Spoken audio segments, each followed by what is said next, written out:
Humanity, Chapter 2.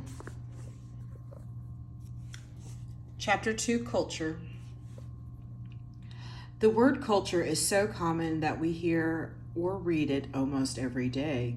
Often it means that some individuals are more cultured than others. For example, we might think that some people are more culturally sophisticated than other people because they regularly attend symphonies or go to art galleries.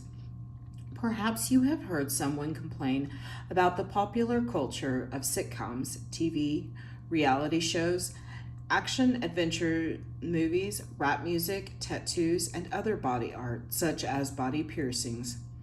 Maybe you use people's speech habits or clothing styles as grounds for thinking that some persons have more culture than others because of their ethnic identity, social class, or where they went to school. Taken in context, these meanings of the word culture are fine. However, anthropologists define and apply the term in a different way. In the anthropological conception, it is almost meaningless to claim that one group of people has more culture or is more cultured than another group. Anthropologists believe that judgments about high culture and low culture are themselves based on cultural assumptions. High, according to whom or according to what standards? Phrases like working class culture and popular culture do have meaning in anthropology, but that meaning usually does not imply judgments about relative quality or sophistication. In this chapter, we discuss that anthropological concept of culture after giving the word a fairly precise definition. We cover some of its main elements, introducing some important concepts and terms along the way. We also consider how anthropologists think about the relationship between cultural differences and biological hereditary. Introduction. Culture. The Englishman E.B. Taylor was one of the founders of the field that would eventually become cultural anthropology. In Tyler's 1871 book, Primitive Culture, he pulled together much of the available information about the peoples of other lands, that is, places other than Europe. His definition of culture is often considered the earliest modern conception of the term. Tyler, 1871, page 1, wrote that culture is that complex whole which includes knowledge, belief, art, morals, law, customs, and any other capabilities and habits acquired by man as a member of society. Notice the broadness of this definition. Culture includes almost everything about a particular group people's way of life, from knowledge and art to customs and habits. Notice also that culture is sometimes something an individual acquires as a member of society, meaning that people learn their culture from growing up and living among a particular group. Since Tyler's day, anthropologists have defined culture in hundreds of ways, although the main elements of Tyler's original conception of culture are still with us. Practically all modern definitions share certain key features. Anthropologists agree that culture is learned from others while growing up in a particular human society or group, is widely shared by the members of that society or group, is responsible for most differences in ways of thinking and behaving that exist between human societies or groups, is so essential in completing the psychological and social development of individuals that a person who does not learn some culture would not be considered normal by others. In brief, culture is learned, shared, largely responsible for differences between human groups, and necessary to make human individuals into complete persons. Anthropologists often use the term culture to emphasize the unique or most distinctive aspects of a people's customs and beliefs. When we speak of Japanese culture, for example, we usually mean the beliefs and custom of the Japanese that make them different from other people. How Japanese think and act differs in some ways from how Iranians, Vietnamese, and Indians think and act. The phrase Japanese culture concisely emphasizes these differences. To refer to the culture of people is to call attention to all the things that make that people distinctive from others. There are some things that anthropologists do not mean by the word culture. We do not mean that Japanese culture is inherently better or worse than, say, French or English culture. We mean only that the three differ in certain identifiable ways. Anthropologists also do not mean that Japanese, French, or English culture is unchanging. We mean only that they remain in some ways distinct despite the changes they have experienced over the years from historical context and globalization. Above all, anthropologists do not mean that Japanese, French, and English cultures are different because of biological, genetically based differences between the three peoples. We mean only that children born into the three cultures are exposed to different ways of thinking and acting as they grow up. They become Japanese, French, or English because of their upbringing in different social environments. How do cultures differ? At the broadest level, they vary in ways of thinking and ways of behaving.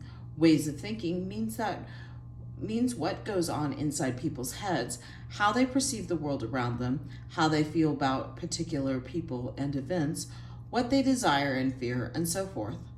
Ways of behaving refers to how people commonly act, how they conduct themselves around parents and spouses, how they carry out ceremonies, what they do when they are angry or sad, and so forth.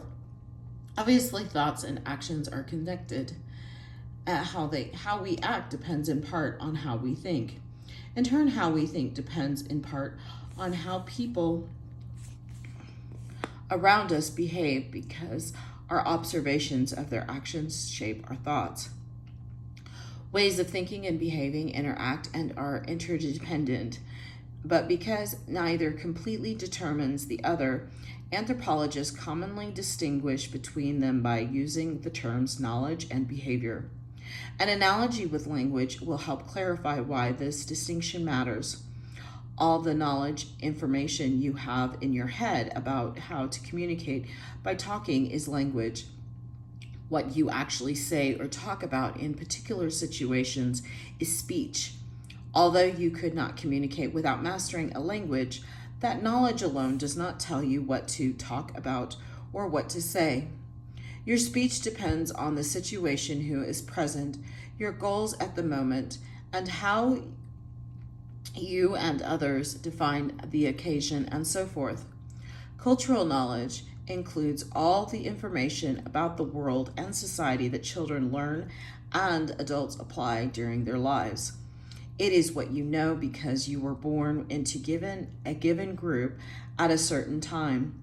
Cultural knowledge includes things like attitudes about family trends, enemies, and other kinds of people, notions of right and wrong, moral standards, conceptions about the proper roles of males and females, and other gender identities, ideas about appropriate dress, hygiene, and personal ornamentation, rules about manners and etiquette, beliefs about supernatural, standards for sexual activity, notions about the best, proper, and way to live, values, perceptions of the world, both natural and social.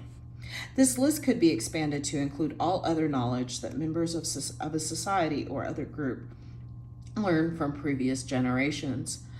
These and other kinds of knowledge largely determine how the members of a culture think, react, and sometimes feel.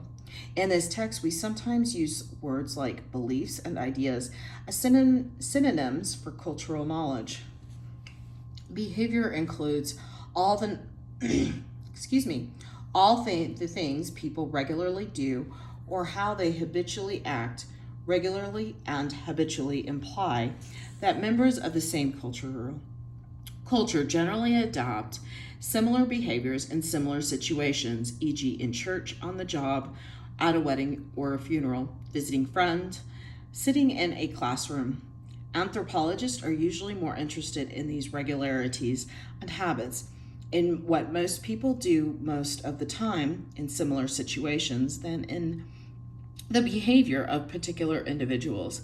That is, usually we are more interested in patterns of behavior than in the behaviors of particular individuals, in which might be idiosyncratic.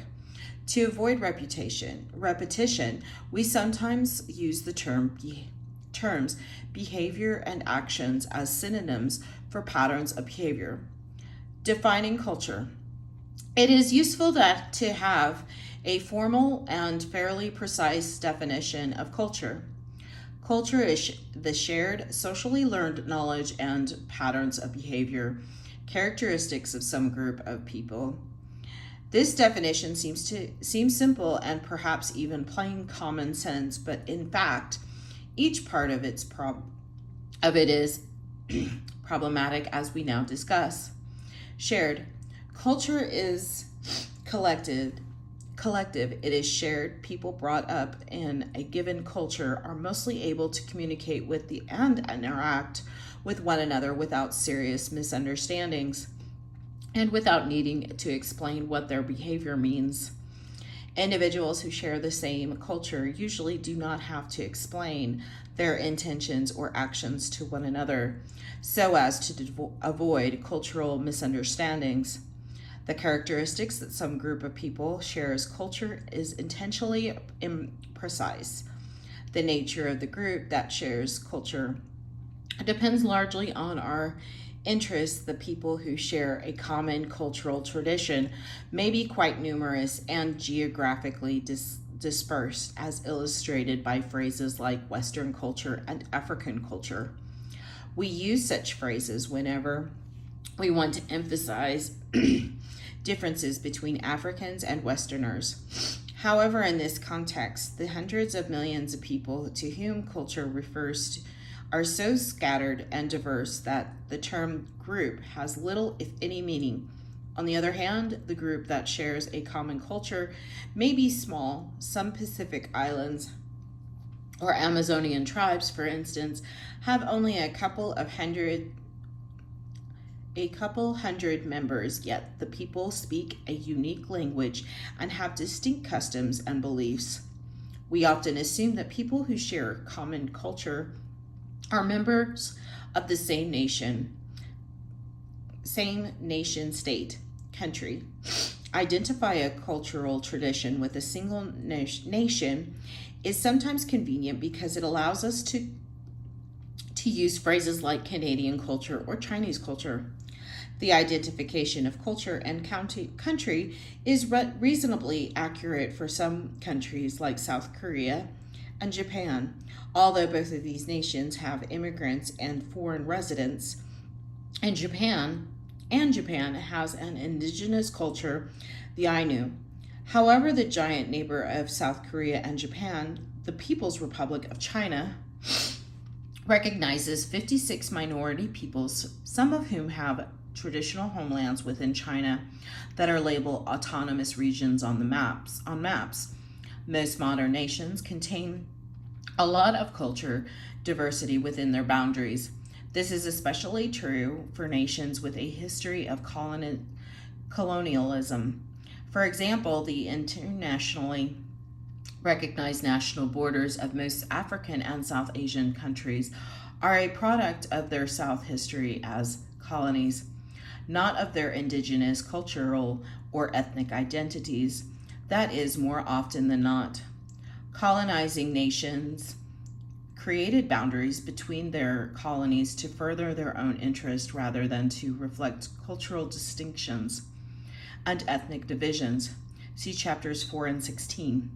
Thus, modern India has dozens of language and cultural identities, as do most sub-Saharan African nations like Kenya and Tanzania. Modern European nations are almost multicultural.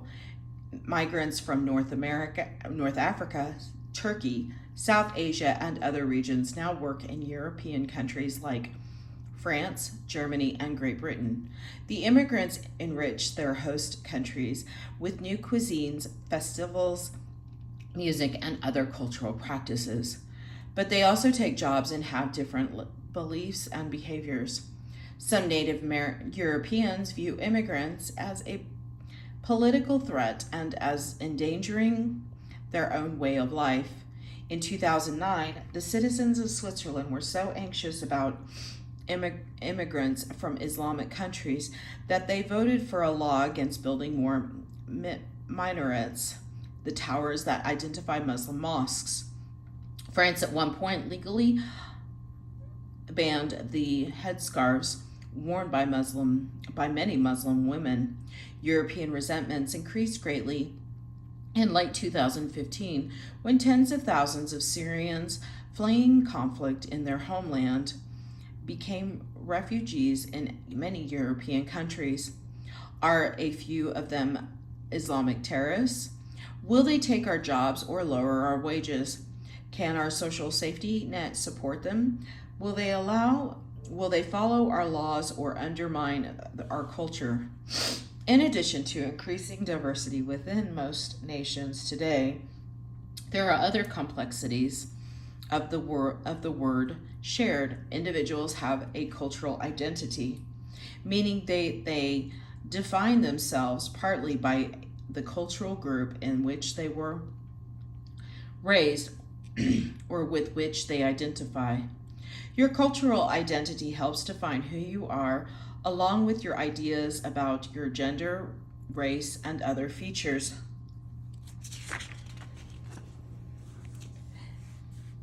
Yet cultural identity is complicated. If you are African American, you may feel you share a common identity with people born and living in Africa, or with people of African heritage living in Haiti or Jamaica or parts of Brazil. Although you're more likely to be like Euro-Americans in how you think and act, you might still identify with others whose ancestors were Africans. Similar considerations apply to other cultural identities, such as individuals whose parents were born in East Asia and Latin America. Notice that cultural identity implies contrast. The traits that define identity, such as physical features and historical origins, contrast with traits that define other identities. See Chapter 16. For such reasons, confounding culture with nation is simplistic. Many cultural groupings and identities coexist within the boundaries of most modern nations. The term subculture refers to cultural variations that exist within a single notion. Most obvious are regional subcultures. Contrast the American states of Mississippi and Connecticut, the Canadian provinces of Quebec and British Columbia, of the Great Britain, or the Great Britain regions of Scotland, Wales, Northern Ireland, and England. Sometimes people extend the concept of subculture to particular groups that recruit their members from the nation at large, as in phrases like corporate cultures or occupational cultures. Particular religious denominations are sometimes called subcultures to emphasize contrasting worship rituals and values between them. Like Episcopalians and Southern Baptists, the word subculture is often applied to people based on sexual orientation, as in the LGBT and straight subcultures. Some people distinguish subcultures based on contrast, like rural and urban public school and prep school, homemakers and professional women, and even male and female. These examples show that culture is shared at various levels, which makes the notion of shared culture complicated. At which level shall we speak of a culture or of the culture of people X? Generally, the words culture and subculture are useful if they contrast some group with another of the same kind. For example, Western Europe with East Asia, English with French, Cherokee with Anglo, North with South, Catholic with Methodist. In most cases, the context of the discussion adequately defines the level contrasted.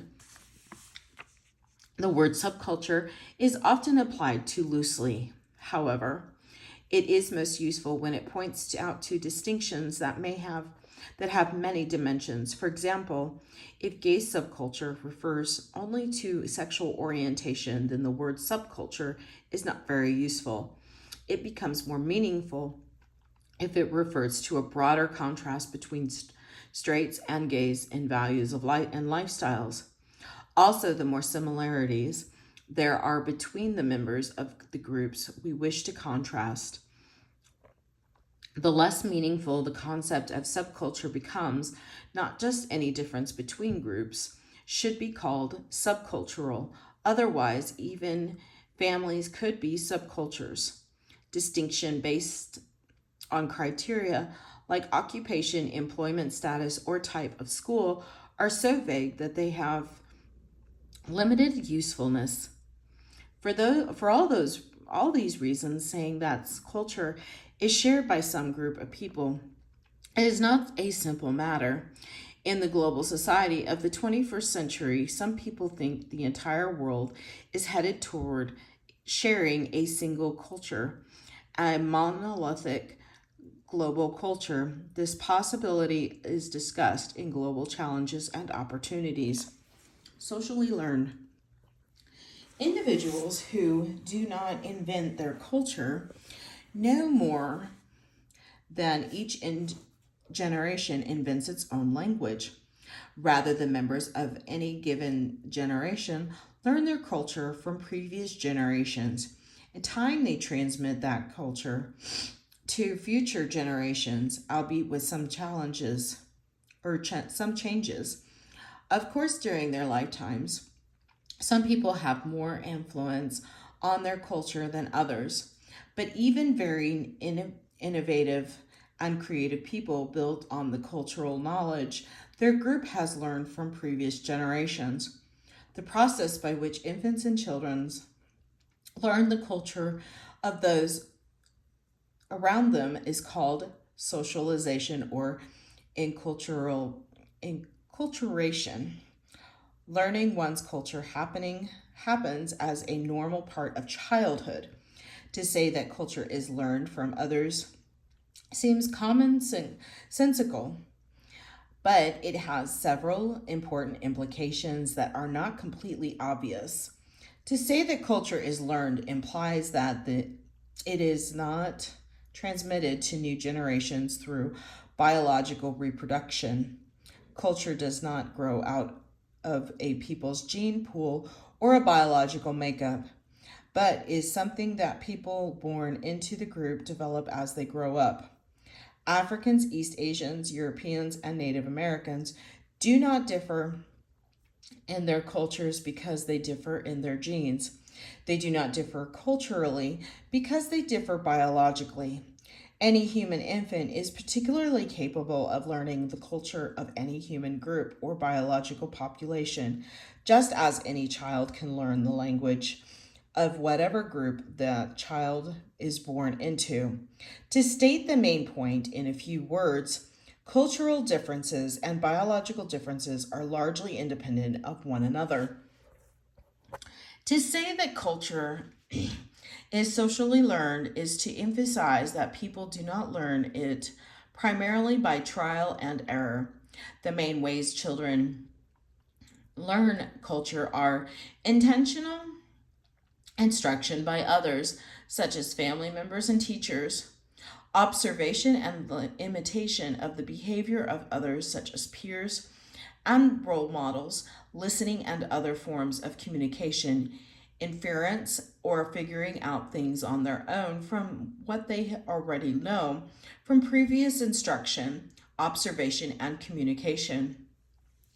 Notice that the first three methods depend on social interactions, whereas the fourth results from rational thought, emotional responses, and some degree of introspection and awareness of one's individuality as an infant, you did not learn what is good to eat, primarily by trying out a variety of things that might be edible, and then rejecting things that tasted bad or made you sick. Rather, other people thought you what is and is not defined as food. If you are a North American, you probably view some animals, cattle, fish, chicken, as food, and others that are equally edible, horses, dogs, guinea pigs, as not food. You did not discover this on your own, but by learning from others what is edible, good tasting, or appropriate. A social learning of what is good to eat spared you most of the costs and possible stomach aches and health hazards of learning on your own by trial and error. Relying on social learning rather than trial and error gives humanity many advantages. First, an innovation that one individual makes can be communicated to others in a group who thus take advantage of someone else's experience.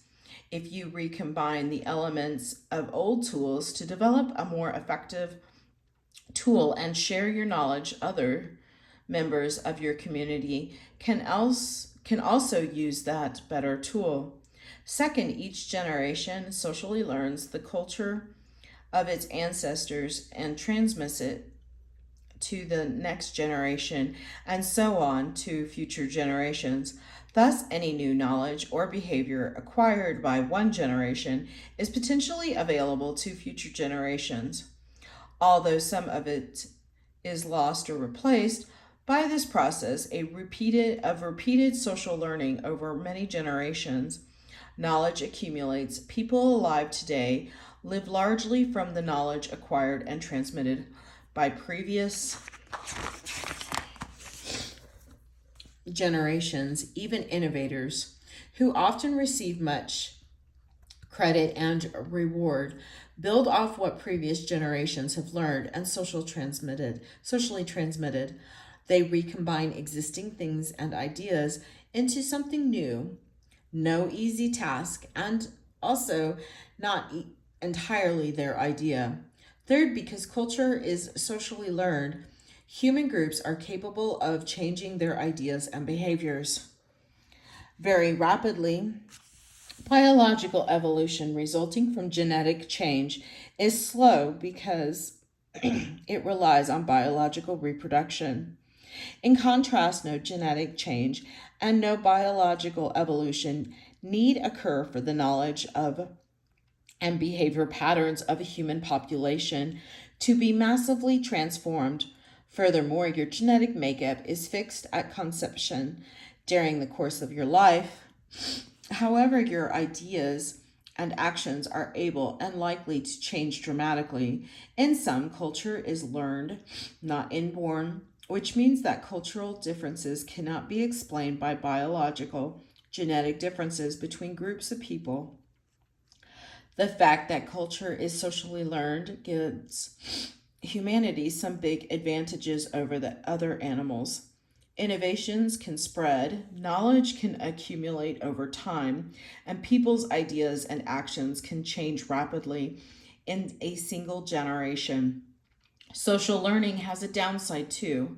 For reasons no one fully understands, sometimes ideas and beliefs arise that lead to some to harm or even kill other people. In 1995, in Japan, the members of a cult called Shinriko released a nerve gas in 5 trains at rush hour, injuring over 5,000 and killing 12 people. In Oklahoma City, in April of 1995, Timothy McVeigh bombed the Murrah Federal Building, killing 168 people. McVeigh was influenced by anti-government, anti-tax, pro-gun movements.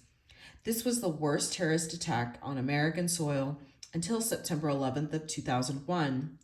On that date, Al-Qaeda terrorists crashed airplanes into the Twin Towers of New York City's World Trade Center, as well as into the Pentagon and in Washington, D.C. Nearly 3,000 people were killed that day. On December 14th, 2012, a 20-year-old man killed 26 people at Sandy Hook Elementary School in Newton, Connecticut.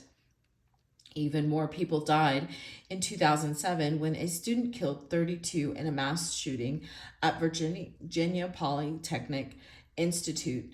In March of 2016, 31 people were killed and about 300 injured in an attack at 2 locations in Brussels, Belgium. ISIS claimed 2 of its members as the perpetrators. And in Orlando, Florida, on June 2016, 49 people were killed and another 53 were wounded by a man who had pledged allegiance to ISIS. None of these people simply thought of beliefs and ideas that led to their violent behavior. They were influenced by the beliefs and ideas of others, perhaps because in their minds, these beliefs and ideas made sense. Of their experiences, none of the original beliefs necessarily called for violence, but for some individuals, violence was justified for revenge, for real or imagined past wrongs, or against groups perceived as threatening, or to achieve some greater good. Sometimes beliefs not only harm other people, but also the individuals who accept them. The men who guided the 9/11 aircraft died, as did the mass murderers in Newton's, San Bernardino, and Orlando. The individuals who commit acts of terror commonly commit suicide. I'm going to go ahead and go back so that you can read the global opportunities.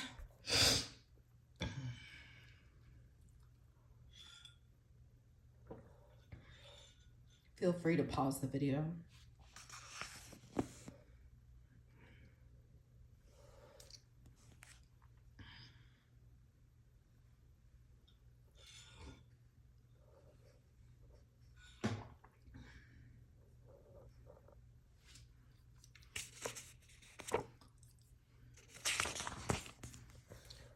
Knowledge. By cultural knowledge, anthropologists do not mean that a people's beliefs, perceptions, rules, standards, and so forth are true in an objective or absolute sense. In our professional role, for the most part, anthropologists do not judge the accuracy or worthiness of a group's knowledge. For us, the most important thing about cultural knowledge is that the members of a culture share enough knowledge that they behave in ways that are meaningful and acceptable to others, so that they avoid frequent misunderstandings and usually do not need to explain what they are doing. The knowledge guides behavior such that people can survive, reproduce, and transmit their culture. In a few words, cultural knowledge generally leads to behavior that is meaningful to others and adaptive to the natural and social environment. We consider some of this knowledge later. Patterns of behavior. As everyone knows, individuals brought up in the same culture differ in their behaviors. The behavior of individuals vary for several reasons. First, individuals have different social identities, gender identities, old and young, rich and poor, family X and family Y, and so forth. Actions appropriate for people with one identity may not be appropriate for others. Second, the behavior of individuals varies with context and situation. A woman acts differently depending on whether she is interacting with her husband, child, priest, or employee. Third, each human individual is in some ways a unique human individual. Even when brought up in the same society, we differ in our emotional responses, appetites, interpretations of events, reactions to stimuli, and so forth. Finally, cultural standards for an exception of behavior are often ambiguous. For these and other reasons, the behavior of individuals is not uniform within the same culture. Despite such complexities within a single cultural group, behavioral regularities or patterns exist. For instance, in the 1980s, had you visited a certain area of the Amazonian rainforest and encountered a people called the Yanomamo, sorry about that, you might have been shocked by some of their actions. By most cultures' standards, the Yanomamo are unusually demanding and aggressive. Slight insults often lead to violent responses. Quarreling men may duel in a chest pounding contest, during which they take turns beating each other on the chest, alternating one blow at a time. More serious quarrels sometimes call for clubs, which men bash each other on the head. Fathers sometimes encourage their sons to strike them and anyone else by teasing and goading, while praising the child for his fierceness. If, on the other hand, you visited the Semai, a people of Malaysia, you might be surprised at how seldom they express anger and hostility. Indeed, you might find them too docile. One adult should never strike another. Suppose he hit you back, they ask. The Semai seldom hit their children. How would you feel if he or she died? They ask. When children misbehave, the worst physical punishment they receive is a pinch on the cheek or a pat on the head.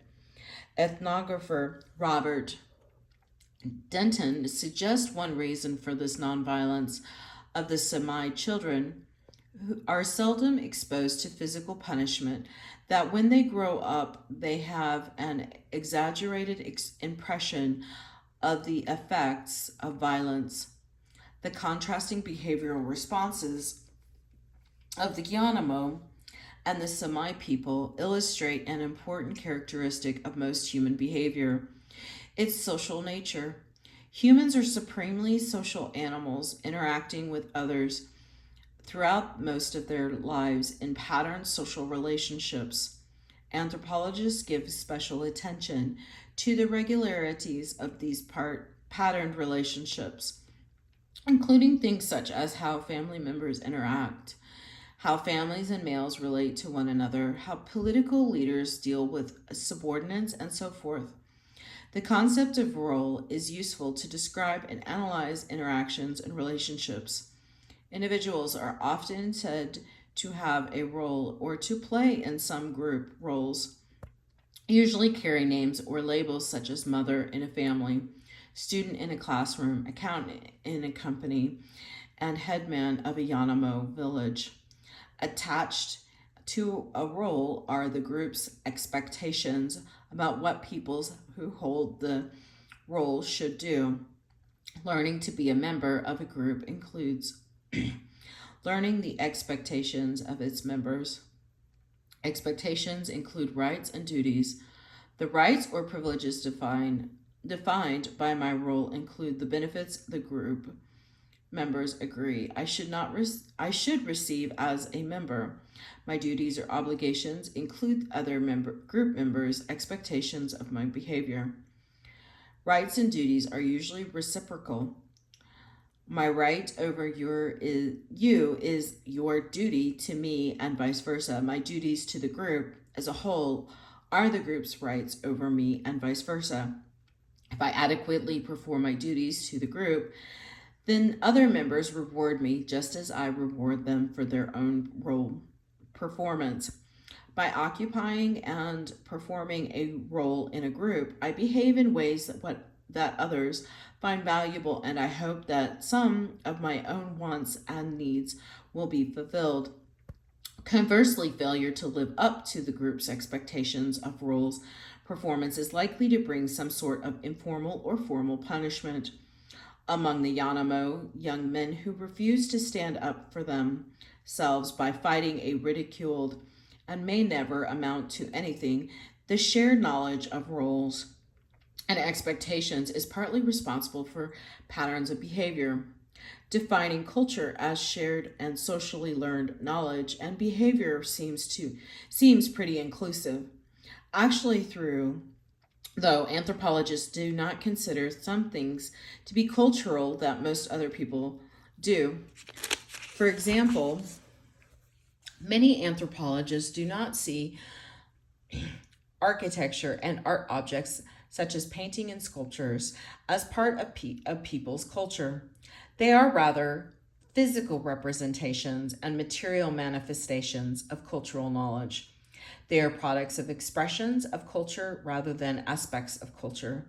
For instance, art expresses a culture's values, ideals of beauty, conflicts, worldviews, and so forth. Houses and public buildings are products of a people's family life, sexual practices, political organization, ideas of beauty, and symmetry. Religious beliefs and status distinctions, many anthropologists do not even see writing as part of culture. Rather, writing is a mean of storing knowledge, transmitting information, and in the case of fiction, telling stories that are meaningful in the cultural group. Thus, anthropologists do not agree on whether such material objects, often called material culture, are part of culture or only material manifestations of culture. Notice, though, that these complications depend largely on how we choose to define culture. Different definitions serve different purposes. One or another is useful only for some purposes. However, we consider shared knowledge and behavioral patterns as the essence of culture, but we could define culture in such a way that it includes material objects like tools, art, and architecture. Here is the concept review, and this is the end of Chapter 2, Part 1.